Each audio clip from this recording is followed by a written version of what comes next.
Hey comic book fans, your pal David here to give you guys your comic fix. Now this is the video where I do my pick of the week, talk about what's going to go on with my page.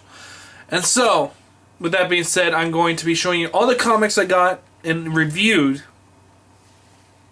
from my least favorite to my pick of the week. At any time you see a comic that you want more enlightened on, I'll have a review of it below and a link to that video. So, to kick things off, my worst book of this whole entire week, World's Finest, Hunters and Power Girl, which is shit. And then, really bad is Batman Detective Comics. And another really bad book is Stormwatch. That's the end of the bad books. Now up to the okay books. Green Arrow, Batwing, surprising Action Comics. Grant Morris actually did a good issue for one time. Next up is Justice League International, which is really sad to see this series go away because it was actually doing really good. I mean, I was enjoying it, I was enjoying the characters, and now it has to go away. We get 2 more issues, but it's the 0 issue and the annual that's going to be coming out. So, 2 more issues, and then it goes bye-bye. Next up, Animal Man. Harvest. Now we're up to the books that I would suggest anybody to go and pick up. Dial H. Red Lantern. Mind the Gap. Swamp Thing. And I think here's like my top 3 books of this week. And these are the books I say, everyone, go and pick up. They're just terrific. Daredevil, Earth 2, and finally my pick of the week, Hawkeye issue number 1. I love how grounded this book is. Is that yes, Hawkeye is a part of the Avengers, but what we see here is not the Avengers Hawkeye.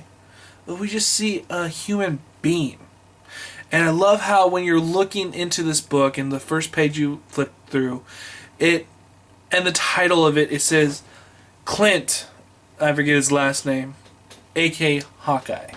So it's giving an emphasis on that this is a Clint book, not a real Hawkeye book.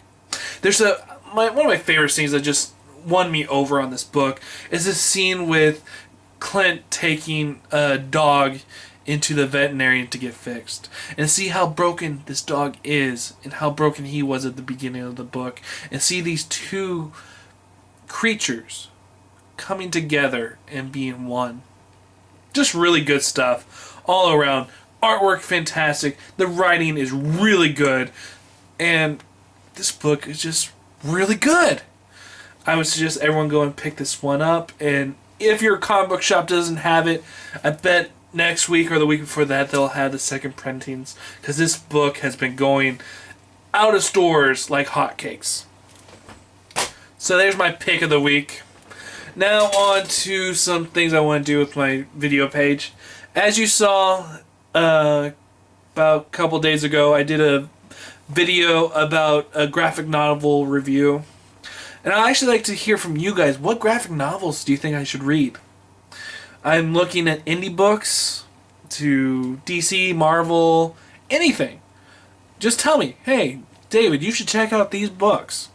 Because I really want to read some. I mean, I was thinking of doing the Starman. I actually have not read those books. Maybe doing some The Walking Dead.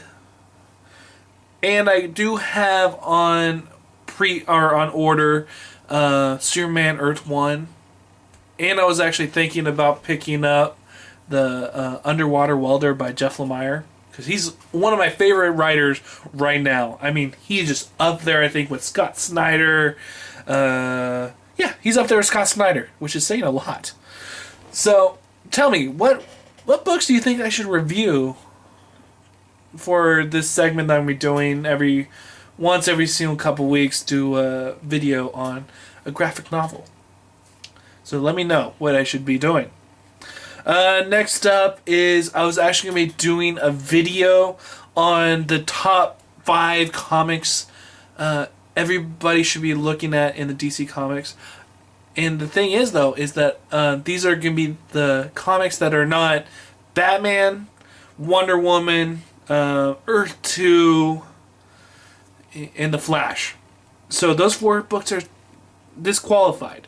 These are the books that are a little bit more on the lower side of DC, kind of like the Red Lantern series, which have is series that are really good, but no one's really reading them. So I'll be doing like my top 5, or I may go to top 10 comics that are DC that everyone should be picking up that are not the big 4. And you know what? I actually did not put Justice League in there as the books that I'm disqualified, because Justice League, yes, it may be selling like damn, but it's been a really lousy, well, not lousy, but a mediocre book for how good of a writer and artist they have on that team. So I'll be doing that, and I think I'll be putting that up in a couple days, maybe 2 or 3 days. So I got all that, and I hope you guys enjoyed these reviews. They're a little bit longer. They went from like 6 minutes to 10, and I think my last one was 13. And I'm really having fun with putting out more reviews for different type of books, because I did my Image books, my Marvel. I had a couple Marvel, and then most of the DC books that came out this week. And if you're new to my channel and haven't watched any of my other previous videos, I do almost every single DC book that comes out.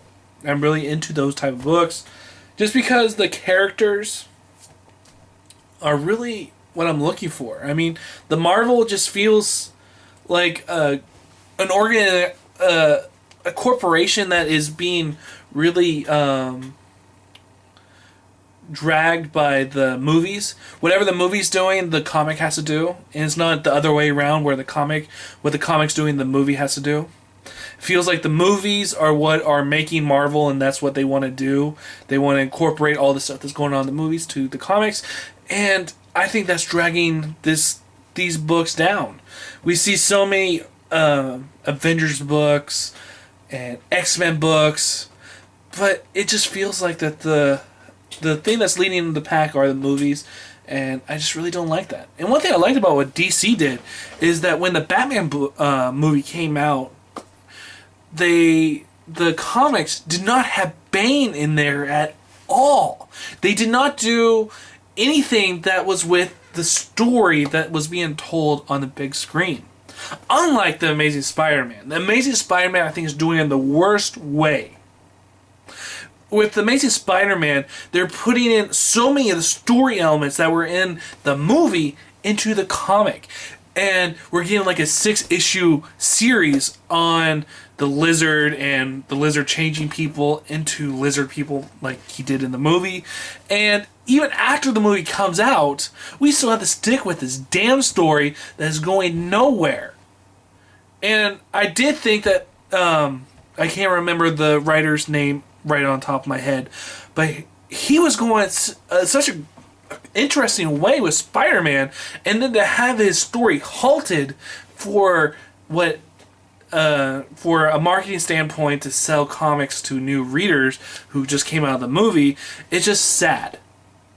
So, I'm sorry I went off a little tangent there. I actually did not expect to do that. I expected just to have a clean video with just my pick of the weeks, telling you guys about my top 5. I did not even expect to go on a tangent about what Marvel's doing and how the movies are leading the pack and telling what the comic should be.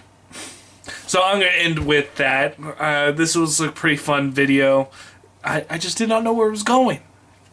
So, if anybody sticked around after that little tangent, my name's David. This is the Comic Fix, and if you're new to this channel, subscribe up top, and then for all you old viewers, like on the bottom.